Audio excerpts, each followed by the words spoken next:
Inabraw o dinengdeng ang tawag dito mga parekoy, at nilagyan natin nga ng octongus na bangus mga parekoy. So panoorin ang buong video paano natin to iniluto. Yamanaken saken! At dahil matagal tayo hindi nakapag-video mga parekoy, so ngayong araw meron tayong kaparekoy na nag-request na masarap na ulam ngayong araw mga parekoy. Shoutout nga pala kay parekoy Jing Serato Cruz at kay Chichi Cruz. Ayan mga parekoy, ito ang lulutuin natin ngayong araw. Siyempre mag-healthy muna tayo. Meron ditong kalabasa, sitaw, talong, ang palaya, okra, at meron ding kamote. Ayan.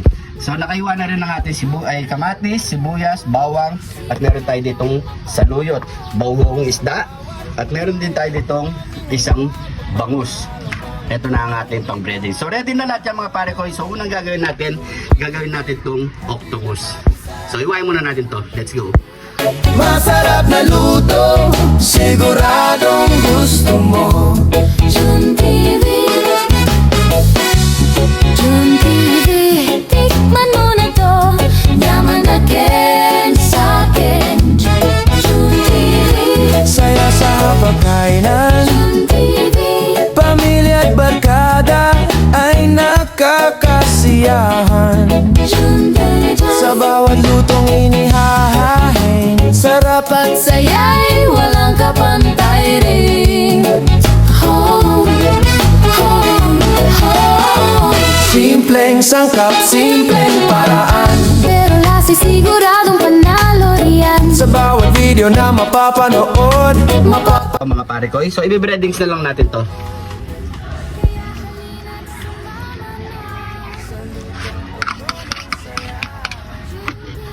Yan. So kailangan malagyan lahat ng buong katawan niya mga parekoy para maganda yung pagkaprito. So ihuhugis pa natin tong parang octopus mga parekoy. Yan.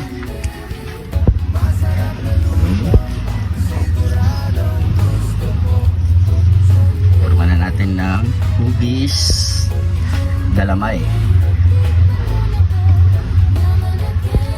Diba? Yan. So okay na yan. So una muna natin ito iprito mga parekoy. Kaya mga parekoy, nakaporma na ang ating bangus. Octopus na siya. So piprito natin lang daon ng saging mga parekoy. So malaking tulong din yan. Yan.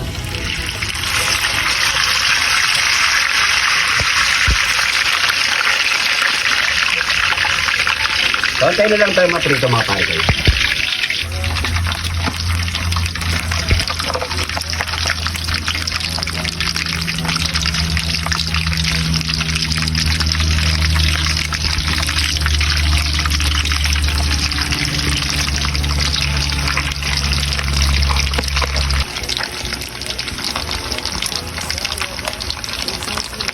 Pwede na ang ating octongus. No?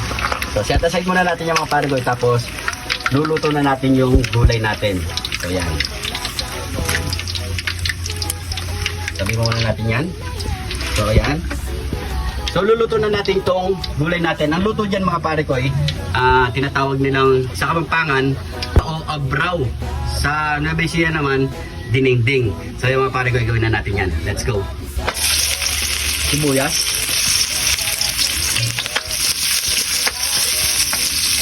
kamatis,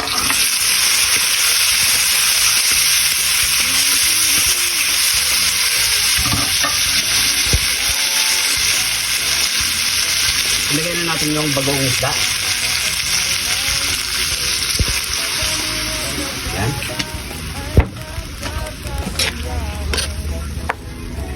At habang kumulo na mga pare ko, ilalagay na natin ng ating mga gulay.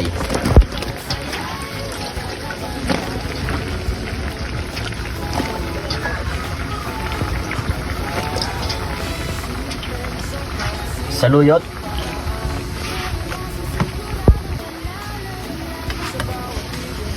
Yan. So, haluin lang natin yan.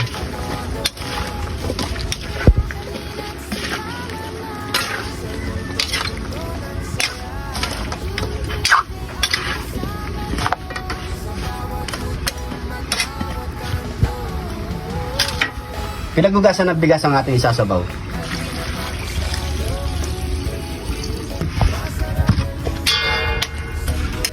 Takpan na muna natin yan mga pare ko. Antayin lang muna natin lumambot ang mga gulay. At pag malambot na rin ang ating mga gulay mga pare ko, ilalagay na natin ng ating octongus. Ayan. Grabe. Pan natin uli yan. Bigyan lang natin to ng 2 minutes mga pare ko. Luto na yan. After 2 minutes mga pare ko, luto na ang ating inabraw or dinengding. Ayan. Grabe. Tungo. Ano pa kasunod niyan, pare ko eh? Siyempre, Yamanaken Saken!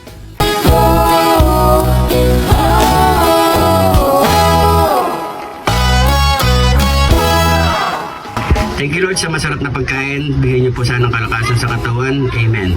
Yan. Ito. Namiss ko ang gulay. Yan. Kaya mo muna dyan. Tapos sabaw.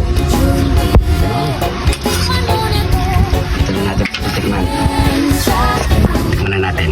Ayun, dito muna ako sa ang panayang ligaw na may buto. Ayan. Nasa inyo yan kung ayaw nyo isaling buto. Pero pwede naman po isaling yung buto mga pare ko. Ayan. Ayun po.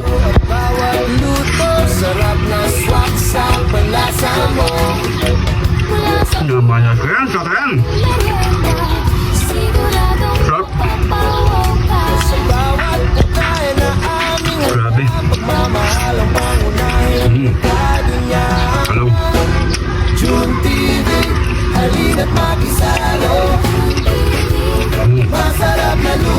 Octongus.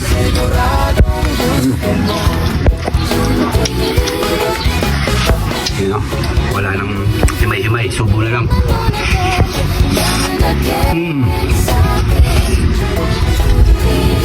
Sarap.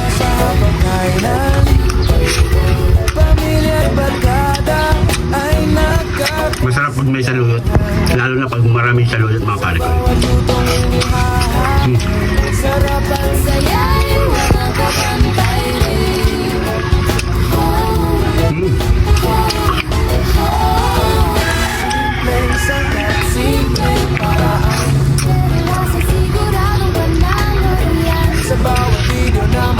Oh, grabe. Kain na.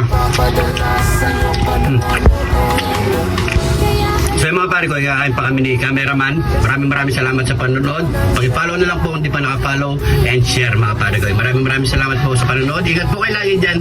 God bless po.